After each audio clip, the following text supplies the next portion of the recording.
Good morning, Sixers. Excuse me. Welcome to Tuesday's lesson. I've literally just pressed record and the rain is hammering it down at the moment. I'm hoping that your weather on, this day, I suppose, because I'm actually recording in the past now. So today, as in your today, I hope the weather's better on your today than it is on my today, which is actually like last week, because it's absolutely slamming it down. So hopefully, anyway, whatever about the weather. So what are we doing today? We're going to use a range of sentence structures, including relative clauses. Now, I know last week you did a lesson on relative clauses on Wednesday. You're also going to extend your knowledge on relative clauses tomorrow. I've got a lesson on something called implied relative clauses tomorrow. But today you're going to use what we know from last week, or what we learned from last week, into today's writing. How are we going to be doing that? You're going to be extending your plans from the diaries that you made yesterday, the timelines. Remember, you're going to become the lockdown kid, and you're creating a primary source, primary historical source of what's actually happened to you during lockdown. And why then to have ready-made examples of extracts that we can use on Friday, because on Friday you're then going to sort of create and make and design your diary ready to become ready to go into a museum, shall we say, like a particular somebody's diary that we saw yesterday. So going off that tone, we've got these two diaries here. I just want you to, where's my little card? Here it is. I just want you to pause the videos, and I just want you to discuss, there we go, I just want you to discuss whose diaries these were from yesterday. Off you go. Okay, so hopefully we had some sort of like game show going off in the classrooms, because we've still got some children in the classroom, and maybe some sort of like, I don't know, screaming, yelling, stamping of feet at home. Or you could have just said it out loud. It's whatever's best for you. So the first one we've got here is none other than Miss Anne Frank. Let me just delete that box for you. There you go. So she started writing her diary in 1942. I should have actually checked. I'll check in a minute, actually. Wait there. Yeah, so I've just learned that Anne Frank kept her diary for 2 years while she was inside the attic at her house. And then this gentleman's diary down here is Mr. Samuel Pepys. It's a bit of a weird way of spelling Pepys. He started writing in 1616. He kept his for 10 years, actually. Yeah, for a whole decade he kept his diary. So those two very famous diaries, and hopefully your diary is going to become one of, if not more famous than these two diaries here. So let's get on to our writing then. So we need to recognise, if we go back to our what, we're going to be using a range of sentence structures. So we need to recognise what those sentence structures are. So a little pause. There are 3 sentence structures that I want you to try and remember and what they actually look like. Off you go. Okay, so hopefully you've said, shouted, screamed, thought, whatever, these 3 types of sentences. So the first one here is our simple sentence. So that is just our subject and our predicate, and that is just becomes our main clause. And we'll see that main clause, that word main clause, in the other 2 examples we've got coming up in a second. So for example, Mr. Barker ate a sandwich. Nice and simple. Mr. Barker being the subject, the sentence is about Mr. Barker. What did he do? He ate a sandwich. That's nice and simple. So the next sentence then is going to become a compound sentence. Now, compound sentence is our main clauses, our subject and our predicate. Oh, yes, I've done that right. Plus another main clause as well. So I've got here, Mr. Barker ate a sandwich, yet, in a triangle, he was still hungry. So pause the video for me.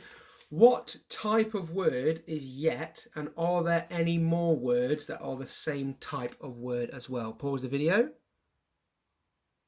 Okay, so hopefully you said the word coordinating conjunction, and then we remember all our coordinating conjunctions by thinking of, some of us think of those as, both, and, so, but, or, and then we can extend our ideas of coordinating conjunctions by thinking of fanboys as well. So for, I'm trying to do this from the top of my head now, for, and, nor, but, or, yet, or so. There are coordinating conjunctions. So what you've got there is 2 main clauses, 2 simple sentences, and you've just joined them together with a coordinating conjunction. The last one then is something we call a complex sentence. That is our main clause plus something we call a subordinating clause. So I touched upon this last week in our relative clause lesson, and that is where we've got this part, the subordinating clause, which we could actually just take away. We could take away that subordinate clause, or we could actually move it into different parts of the sandwich of the sentence. So Mr. Barker ate a sandwich which was full of nutritional goodness. Okay. Now some of you might be then screaming, "Oh, hang on, I recognise that that word there, that which." And it is, of course, our relative pronoun. Okay, so we've been looking at relative pronouns. There are different types of subordinating clause, one of which is a relative clause, and that's the one we were looking at last week, wasn't it? So relative pronoun, these are the relative pronouns. You might want to keep going back to this part of the video so you can have a look at these words and try and get them into your sentences, or skipping back onto, if you're at school, the teacher might want to skip onto this slide and leave it on the screen. It's totally up to you. So what we're going to do then, we're going to try and get in all three sentence types. It's going to be easier than you think, I promise you. Try and get all three of these sentence types into our writing today. So to do that then, I've now gone back into my book from yesterday, looked at my timeline that I've done, and I've taken one of my ideas. Now, some of you might remember this has just come straight from yesterday's lesson, and it's where Nate was finally born on the 30th of the 3rd. And I even remember the time as well, and it was a Monday. I remember everything about that day. So I'm now going to try and extend these ideas, these sort of bullet points, into a piece of writing, and that's going to be your task for today. So by the end of today, you should have 2 or 3 little points on your timeline that you then extend, and you create sort of 2 extracts, 2 entries into your diary. So skip that one, I've just had a look at that one. So here he is, yeah, there's the boy in question, little Nate, loving life. He's quite young there actually. He's probably about 3 weeks ago that picture was taken. So he's about 3 stone heavier than he is there now.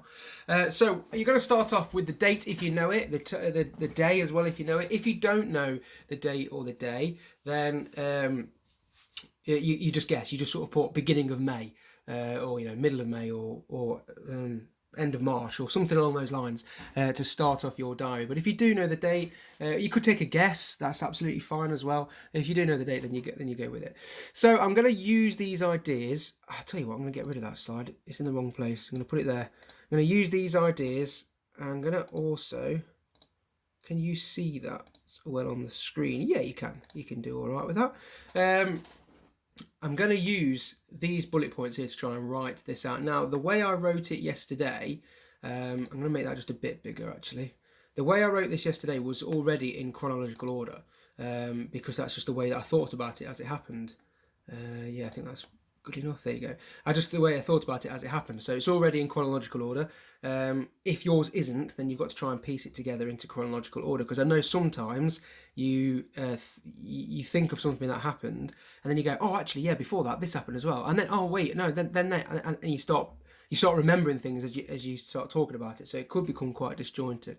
So you've got to try and get it in time order, in chronological order, and then you can start having a go at writing it out. So I'm going to come onto this bit here and go down. So Sarah had a checkup this morning at 10 o'clock a.m. Now I've got to write this as if it's like Monday night, as if it's just happened that night. So I might start with this morning. Okay, this morning,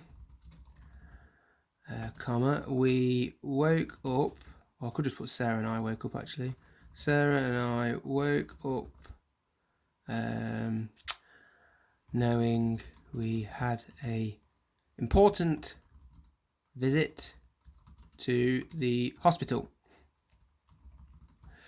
Full stop. Now hang on, let's just have a look. But this morning, Sarah and I woke up knowing we had an important visit to the hospital. Now this morning is an adverbial phrase, isn't it? So I've already used a complex sentence there already. I told you it's easier than you think.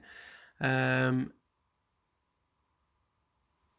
I'm just trying to think now if I can try and put together a compound sentence. This morning, Sarah and I woke up knowing we had we had an important visit to the hospital.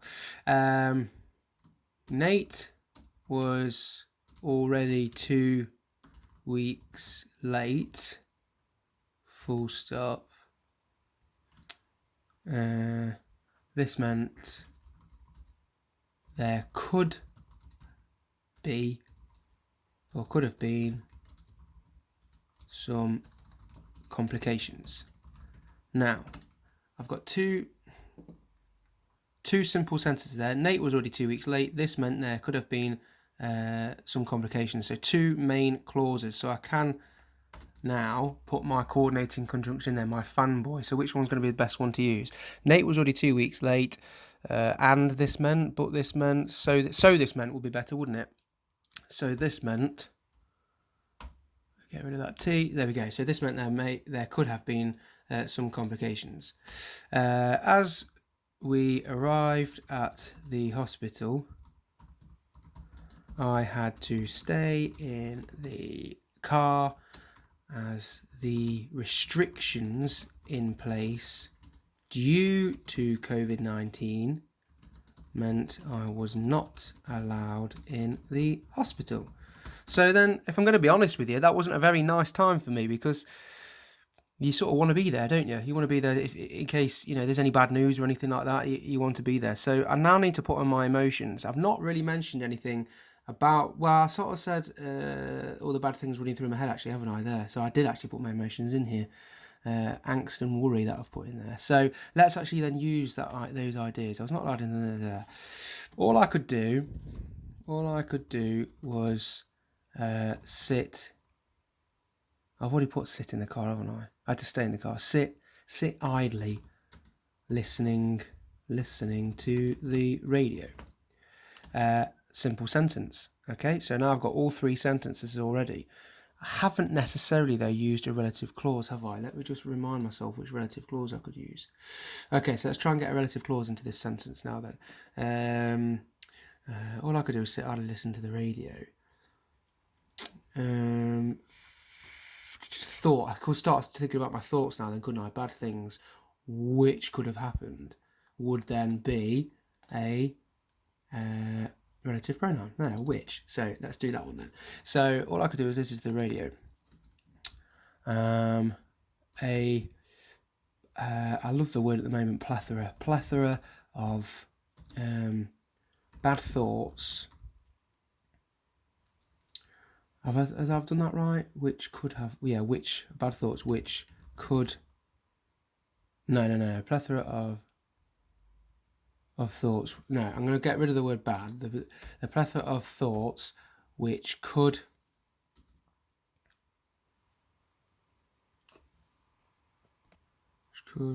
be the reason, why he was late, kept spinning in my head. I need to put in the right punctuation here then. A plethora of thoughts, so I need, because I've used that there, I need to put the comma, which could be the reason why he was late, kept spinning in my head. So now I've got my main clause, a plethora of thoughts kept spinning in my head, with my relative clause here, which could be the reason why he was late. Okay, so wicked. I've ticked off everything I need to already, and I'm only in my second paragraph. Get spinning through my head. Luckily, when Sarah walked back to the car, I was trying to think of a way that she did it. I can't really think of a nice word, because she sort of waddled. Well, I won't say that in here. She was pregnant at the time. Luckily, when Sarah walked back to the car, 30 minutes later, or half an hour later, she gave me a huge smile and a thumbs up. My heart began beating again, and a wave of relief washed over me. And if you think that's what I spelt relief wrong, if you think that's what I've put over here as well. So that's just an example of what you could do. I'm not going to go on forever, because it could take me ages, but I'm just going to show you now what it could look like inside your book. So here inside your book then, this is my timeline from yesterday that I had a look at, and this is what your page is going to look like. So the date on top, today's date, I've just drawn a little box there. All I did was halfway across the page and about 7 or 8 lines down. That could be where your picture's going to go. And then I'm going to write some ideas down here. Now, don't be too precious about the work that you're going to write, because it more than likely will go back and start changing things as you start remembering more things, and you think, oh, that's more important to put in than that. So you might end up crossing things out. So have a go at writing a few examples down. So a couple of paragraphs about one day, and then you might want to come onto this page and do a second day here, second extract as well. good luck with it. Again, like yesterday, if you've got any questions, ask your teacher inside your classroom, or you can always get a hold of me on Class Dojo or Google Classroom as well. Can't wait to read them all, and I shall see you tomorrow.